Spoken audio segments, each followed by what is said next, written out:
What's going on, everybody? It's your boy Eli, Big Dog Eli. Um,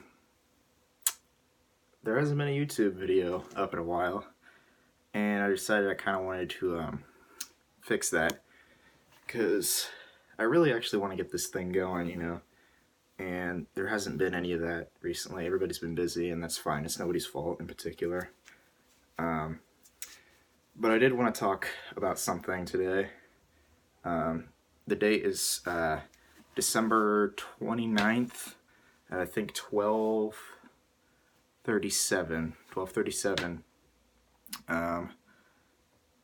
2019, yeah. I've been wanting to do this for a while, and I wanted to do this thing called the Dear 2010's, as in like Dear, DEAR, to kind of explain my thoughts and feelings and how I felt about the 2010s, seeing as that's the first full decade that I have ever lived through. And sorry, my hair is wet. I just got out of the shower. I just wanted to make this because I've been really passionate, and I really want to get this thing going again. And I don't have a script, no notes or anything. I'm just going to kind of talk from the heart, kind of passionately about how I felt about this decade, which is a lot, and I'm obviously not going to be able to cover everything, but I just wanted to cover a few things. Specifically, I remember in 2010, my great-grandfather died, who, to start off the decade, isn't exactly the greatest because, I loved him, I didn't really know him all that well, but recently, especially this year and last year, I've started to remember him. I remember some of the things and realize some of the stuff he's gone through. And I really wish I could talk to him again and experience, learn from him, because I feel like he was a really smart and wise person. But to end the 2010s, my little cousin Elliot was born. So it's kind of like a little ironic that you have somebody very important to you die at the beginning, and at the end somebody is brought into the world, which is kind of nice if you think about it. Could shed a new light on the 2020s. But the 2010s have it's given me everything, I've learned basically everything I know from the 2010s. Like, I have fallen in love, I have had my heart broken, I have broken hearts, I have broken promises, I've kept promises, I've done things I regret, I have done things I'm super proud of. There's just been so much, such an up and down adventure. I've learned that I love music, I've learned that I love basketball, I've learned so much about other people and other people's lives. I've learned how government and how history works. I've learned like how to spend money and how to save it, and how to what giving gifts means, and how important it is to keep secrets to people.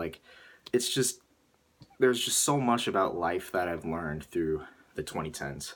And I feel like anybody who watches this video should take from this, hopefully if you're still watching, you remember this and just this. Go back through your 2010s at some point, before the 2020s start, and go through it, and just go through all of the most important things in your life, and just think to yourself how much you've learned through these 2010s.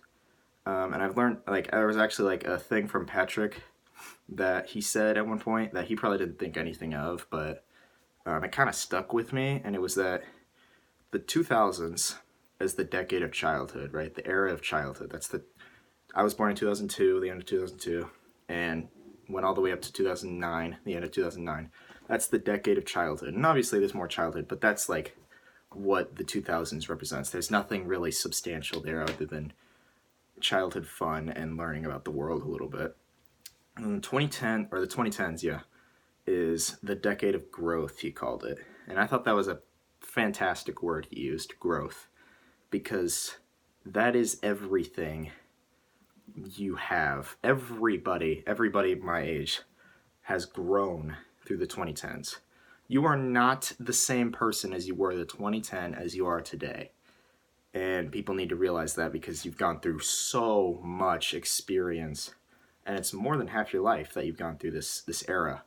And that's why I think it's kind of sad and depressing to see it go now. Like, you're moving on to the next part of your life, which he said the 2020s was the decade of new opportunity, which I'll get into eventually later on. But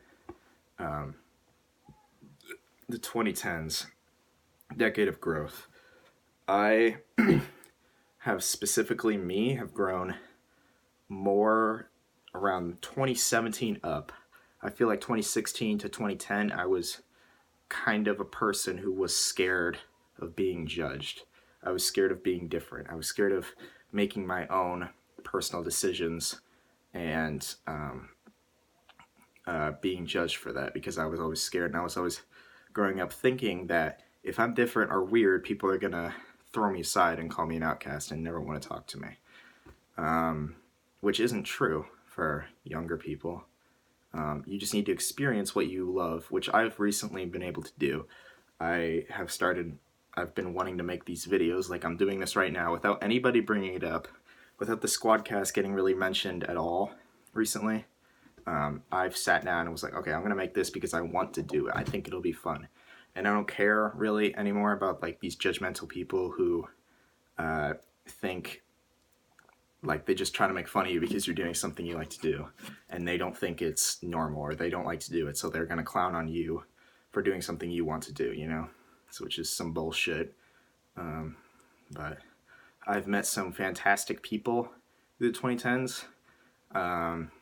Like more in high school, honestly. But like my buddy Max, like childhood best friend, if he knows who he is, if he's seeing this, he's probably not, but he lives just down the street, a few houses. He still does, and he's still doing his thing, and I don't really talk to him anymore, but he was childhood best friend right there. Yeah, like we talked like for so long. We grew up together, my man. Like the neighborhood best friend, that was Max. You got Alex, my girlfriend, who I met last year. You know, she has brought a lot to me and given me so much advice. I've given her a lot too. She's definitely changed my life for the better. You know, Remy, the squad, obviously, Nathan Archie. I was another best friend, and that was like another childhood best friend. I learned a lot about, you know, other cultures. You know, I've had teachers and mentors, and like Mr. Williams, Mr. Quinn, so new ones, Miss Markey, like teachers I've had and stuff. You know, these people I've met, so many different kinds. I've met like celebrities, not many. I don't think I've actually been a celebrity, but I've learned so much through these people who have their own upbringing. So if it's like, here is the point we meet, right? It will go like this. This is the point we meet. This is like me over here. This is like Jake over here. This is like Patrick over here. At some point in our lives, we meet, and we all meet at the same point, right? And that point is where we all get to experience and learn about each other. And that point can go on for a while. It can be like a circle where everybody intersects at different times. And eventually, we may part paths, you know, and that's fine. That's not what it's about. The decade of growth is about learning and growing as a person and realizing, oh shit, that was uncool, or oh shit, that was cool, you know? Like you have to experience through other people and your own experience it yourself and do what you want to do so that you can grow and develop and get ready for adulthood, which is what the 2010s were. And Gen Z, specifically my age, like 16, 17, 18 right now, have it perfect, because next year I will be 18, which is when I will be an adult, which is the beginning of the next decade, you know? And that's just kind of easy for me to flip through because I've turned a teenager this year, which is when this decade, which is when you start to actually physically and mentally grow, but also, you know, emotionally and like through your own experiences grow as a person. You know, there's just so much that I've learning. That's just the word that keeps popping up over and over, but that's really what it boils down to. You know, I didn't write a script for anything for this. I've just tried to keep it going. But I'm just really trying to speak from the heart here, and I really want to get that through because Patrick told me something, and was that if you're passionate about something, that you should do it, and you should do it as best you can. Do it like however you want to do it, however you see fit, you know. And when I tried basketball for the first time, when I ended baseball, when I started working harder in school, when I did robotics, people were clowning on me because I thought I was like a nerd or something. Like, whatever. I want to do it because I think it's fun and I think it's interesting. I think it's something I want to do with my future. But, you know, you just need to try stuff, you know. That's what this decade means to me. It means I tried listening to different kinds of music. I tried different extracurricular activities. I tried talking to new types of people. I tried to express myself more. I've tried to change my change my like style of clothing or how I talk or what I say to people.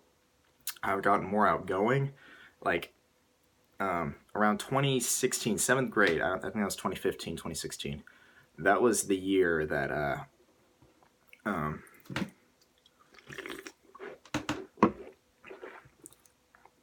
no, it was 8th grade. 8th grade was the year that I started. That was the year that I grew up.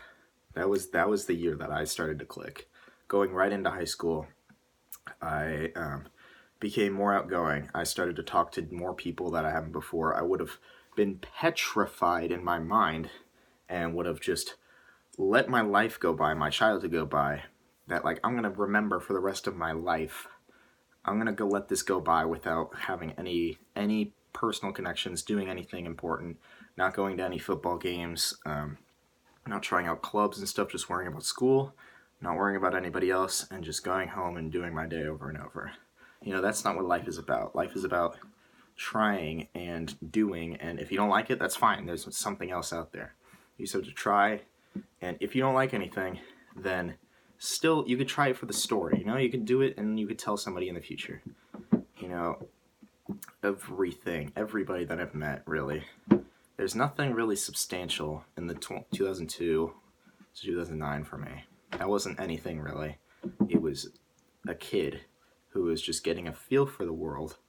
And 2010 to 2019 is when I start to take what I've just felt for the world, how I feel about it, and start to use that and give it back to myself, because that's what life is about.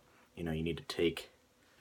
I know I'm going super deep into this, and that's not what this is about, but this is what I've gotten out of the 2010s, right? Is that you see the world, and life is about experiencing and taking the things that you need from it and giving things back to it, you know, so that it's a constant flow, so that you gain something and so that it gets something back and other people can get stuff back. Because people and the world has made me the person who I am today. And it can be, you know, one big thing about me that I've personally chose to implement into my life personally without anybody else's real what do you call it, like input. Like, this is something that I've done, is I consider a promise to be the truth.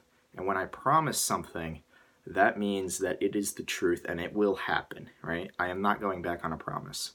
And I think one day, don't quote me on this, but one day I think I want to get a tattoo, either on my arm or my, I don't know, probably on my arm. That would be like, promises equal the truth or something like that. And then a tally mark, right?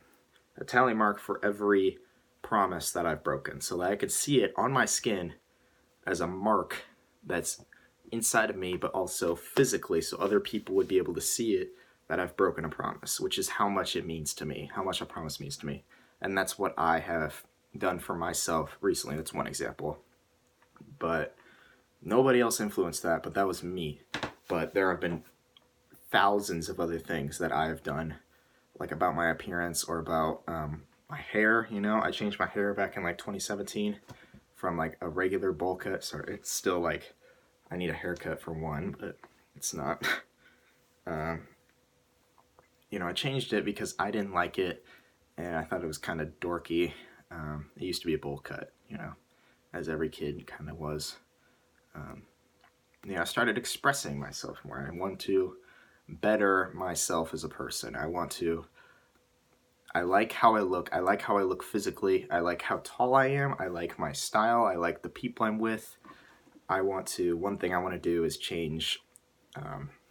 I want to start working out. So my dad got me a gym membership, so I want to do that to start the 2020s, to start going to a gym consistently, which I know is one of those things that you say and you probably won't do, but I want to keep a log or something. Maybe these videos could help. It's hashtag swole Eli, you know.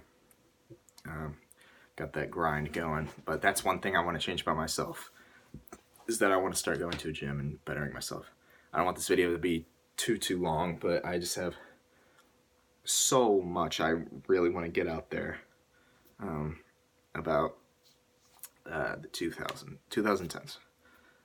I encourage anybody else who watches this video to do the same if you want to make your own, what you've learned from the 2010s or what you got out of it and how you're going to apply that into the 2020s. So yeah, that's about it. I've kind of just wanted to rant. I don't even remember half the shit I said in this video, but I hope it was at least somewhat entertaining. I just wanted something passionate. I just wanted something that comes from my heart to be out there, and I don't give a shit about these judgmental people. Like,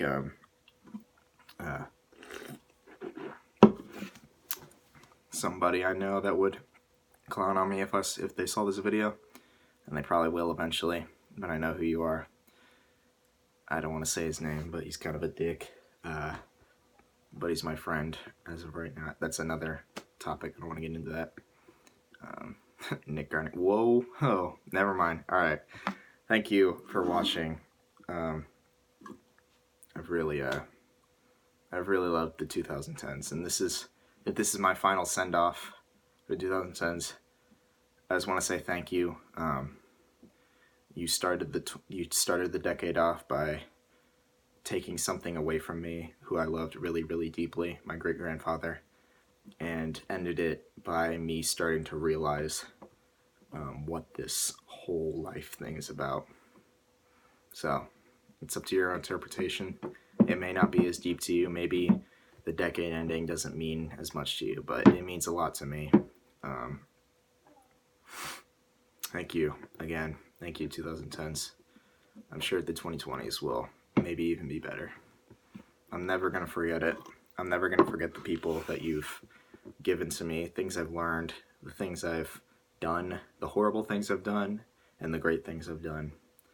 Thank you for everything. And here's to a new decade.